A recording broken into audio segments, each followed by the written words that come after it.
Este programa é livre para todos os públicos. O Senhor esteja convosco. Ele está no meio de nós. Proclamação do Evangelho de Jesus Cristo, segundo Mateus. Glória a vós, Senhor. Naquele tempo, vendo Jesus as multidões, subiu ao monte e sentou-se. Os discípulos aproximaram-se e Jesus começou a ensiná-los. Bem-aventurados os pobres em espírito, porque deles é o reino dos céus. Bem-aventurados os aflitos, porque serão consolados. Bem-aventurados os mansos, porque possuirão a terra. Bem-aventurados os que têm fome e sede de justiça, porque serão saciados. Bem-aventurados os misericordiosos, porque alcançarão misericórdia. Bem-aventurados os puros de coração, porque verão a Deus. Bem-aventurados os que promovem a paz, porque serão chamados filhos de Deus. Bem-aventurados os que são perseguidos por causa da justiça, porque deles é o reino dos céus. Bem-aventurados sois vós, quando vos injuriarem e perseguirem, e mentindo, disserem todo tipo de mal contra vós por causa de mim. Alegrai-vos e exultai, porque será grande a vossa recompensa nos céus. Palavra da salvação. Glória a vós, Senhor.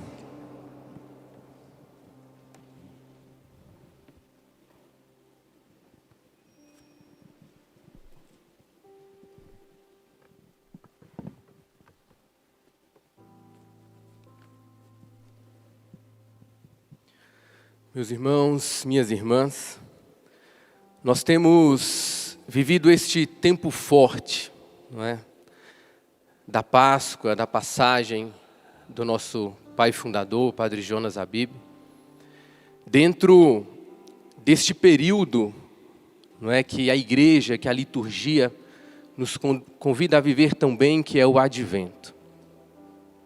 E domingo passado nós celebrávamos o terceiro domingo do Advento, domingo da alegria, Gaudete, alegrai-vos, é uma palavra de ordem até, alegrai-vos.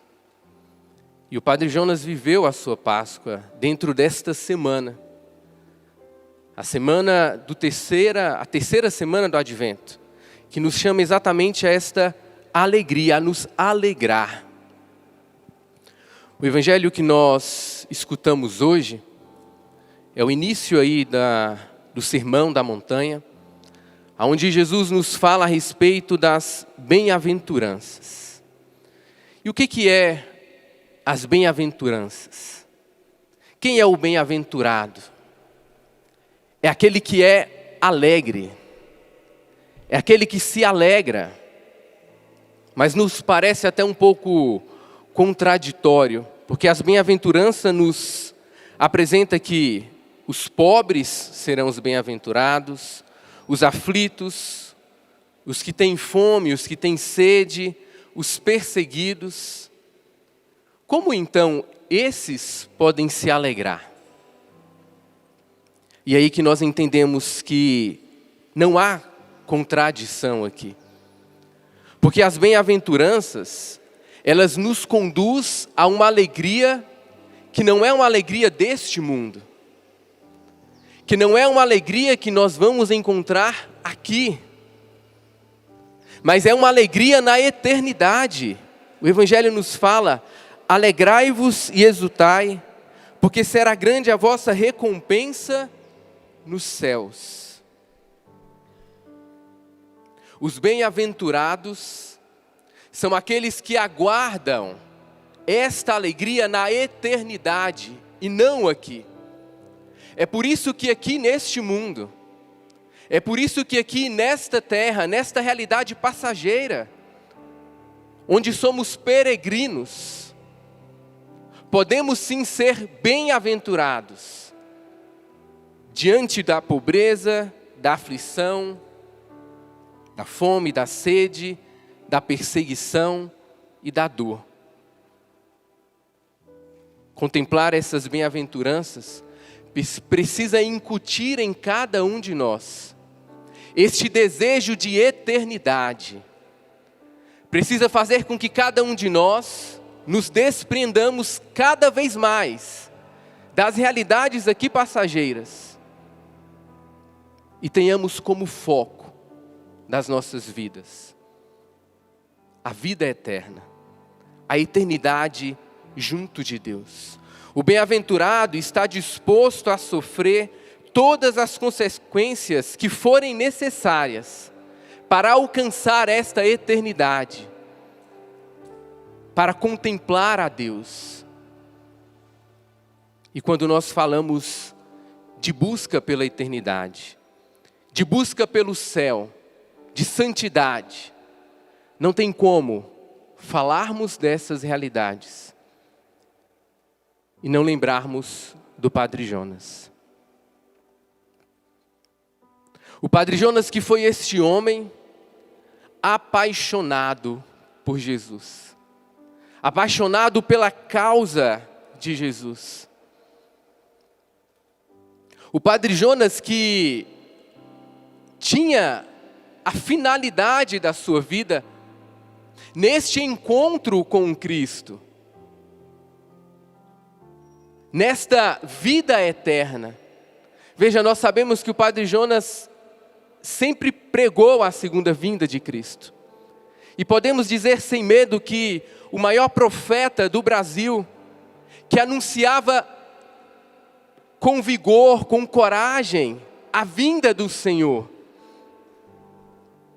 Mas quando o Padre Jonas anuncia esta vinda do Senhor, não é a vinda pela vinda, mas é por aquilo que a vinda de Cristo causaria em nós, que é exatamente este encontro com Deus. E eu não tenho dúvida que, porque a vida dele ansiava por este encontro, por esta presença, é que ele tanto anunciava esta vinda. Preparar um povo bem disposto para a vinda de Cristo. É preparar um povo que vai se encontrar com o Senhor. É preparar um povo que vai contemplar esta bem-aventurança lá na eternidade. É dar esperança para o povo que talvez sofre, que passa perseguição, pobreza, aflição. A esperança de que na eternidade esta alegria virá. Pregar o batismo do Espírito Santo, aonde nos conduz a experiência do Espírito Santo, senão o desejo de sermos cada vez mais de Deus. Comigo foi assim, e eu não tenho dúvida que com cada um de vocês também. Depois do batismo no Espírito Santo, o que o nosso coração mais desejava? Se não ser de Deus, nos encontrarmos com Deus. Tudo isso que nós vemos que o Padre Jonas tanto anunciava e pregava, é reflexo do desejo do coração dele de ser cada vez mais de Deus, de pertencer a Deus, de ser este bem-aventurado, mesmo diante das dificuldades, das provações, ser este bem-aventurado. E veja, meus irmãos, eu tive uma graça muito grande na minha vida de viver um período com o Padre Jonas e de testemunhar que esta sede do Padre por Deus, pela eternidade, se passava no ordinário da vida dele, no dia a dia. Não havia nada de extraordinário na vida do Padre Jonas. E as pessoas que conviviam e que conhecem ele há muito mais tempo podem testemunhar isso. Ele buscava a Deus, desejava constantemente, era apaixonado por Jesus. Vivendo tudo isso no ordinário da vida, na vivência e nas práticas do carisma Canção Nova, que Deus inspirou a ele, na espiritualidade que Deus o chamou a viver. E era ali que ele ia buscando alimentar cada vez mais este desejo do coração dele. Eu me recordo que quando o padre, primeiro período que ficou no hospital, e sem forças, enfermo, não conseguiu mais fazer o estudo bíblico, estudar a Bíblia, E eu recordo quando o padre Jonas voltou a fazer o estudo bíblico, melhorou um pouco. E aquele dia foi dia de festa para ele. Todo mundo que chegava, ele falava: hoje eu retomei o meu estudo bíblico. Hoje eu retomei o estudo da palavra. Coisa simples, nada de extraordinário, acessível a todos nós, mas que ele vivia com fidelidade, com amor, com dedicação. E essa foi a via, irmãos, que eu não tenho dúvida que o padre Jonas alcançou a santidade. No ordinário, no dia a dia, nas pequenas coisas, o padre era fiel. O padre era perseverante. O padre Jonas é este modelo de santidade no dia a dia. E ele me ensinou ainda que esta santidade, ou o caminho para alcançá-la, está em viver com dedicação, fidelidade, amor, entrega e doação às realidades próprias do lugar aonde Deus me plantou. Nós, Canção Nova, não temos outro caminho de santidade, senão a vivência do nosso carisma. Foi isso que o nosso pai fundador viveu. Nada mais além disso. A vivência do nosso carisma. Podemos sim admirar e devemos estudar, conhecer outras espiritualidades, nos enriquecer delas, sim. Mas olhar o exemplo dele e ver o que o levou à santidade de vida. A fidelidade ao chamado que Deus fez a ele. Temos outros padres aqui, irmãos talvez religiosos, pessoas que nos acompanham pelo sistema Canção Nova. O caminho de santidade que Deus nos chama a viver é onde Ele nos plantou. É na realidade que você se encontra casado, é na vida de matrimônio. Celibatário é como um celibatário, sacerdote de alguma congregação, é vivendo aquilo que Deus nos deu para viver no nosso dia a dia. Não podemos fugir disso, irmãos. E como o padre era fiel, e como o padre buscava com ardor viver realidades que talvez nós olhamos e falamos, são tão simples. Rezar o terço, estudar a palavra de Deus, mas com que amor ele vivia tudo isso. E é bonito ver também que o padre ele não tinha somente para ele este desejo do encontro com Deus. Sim, era latente.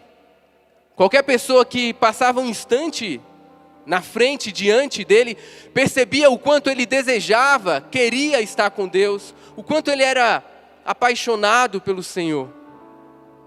Mas o quanto o Padre Jonas também não perdia tempo de levar outras pessoas a este encontro com o Senhor. E toda a obra Canção Nova, acredito ser fruto deste anseio e desejo dele, de fazer com que os outros também, assim como ele, desejassem o céu, a eternidade. Eu me recordo que quando o padre chegou no hospital, que estava na UTI,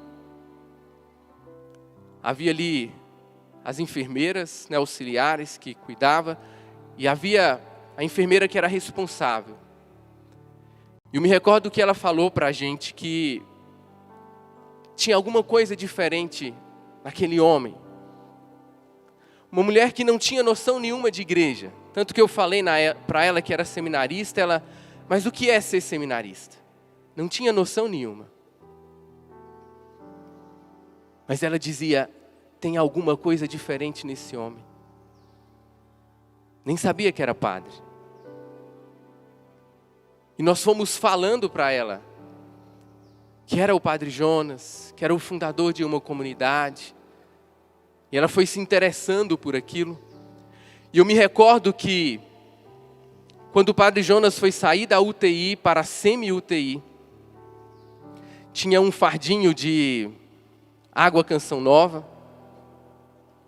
Ele pediu para entregar uma garrafa de água para essa enfermeira e para as outras que estavam ali, como pretexto. Depois eu entendi. E quando elas pegaram a água, agradeceram, o Padre Jonas falou, na UTI, gente, eu vou abençoar a água para vocês. E aquela bênção de água se tornou um clamor no Espírito Santo pela vida daquelas enfermeiras. E que fizeram ali, na UTI, uma experiência com Deus. Esse é o Padre Jonas, que não perde tempo para conduzir quem for necessário ao encontro com o Senhor. Para mim, fica uma responsabilidade enorme, como Canção Nova, como filho do Padre Jonas, de continuar este legado, de levar à frente, de fazer com que outras pessoas, nessa mesma ousadia dele, se encontrem com Deus. Peçamos, irmãos, que este tempo que nós temos vivido não passe em vão nas nossas vidas. Eu digo para nós, Canção Nova, mas eu digo para todos aqueles que são filhos do Padre Jonas, de uma forma ou de outra, que fizeram uma experiência com ele. Não deixe que este tempo forte que estamos vivendo passe em branco nas nossas vidas. Precisamos ser melhores. Precisamos desejar mais o céu. Precisamos estar cada vez mais ligados às realidades eternas, para que aquilo que é passageiro deixe de ter significado para nós. Que o Senhor nos dê esta graça e nos ajude, assim como o Padre Jonas, trilharmos aonde Deus nos plantou, no dia a dia, este caminho de busca de santidade. Louvado seja nosso Senhor Jesus Cristo.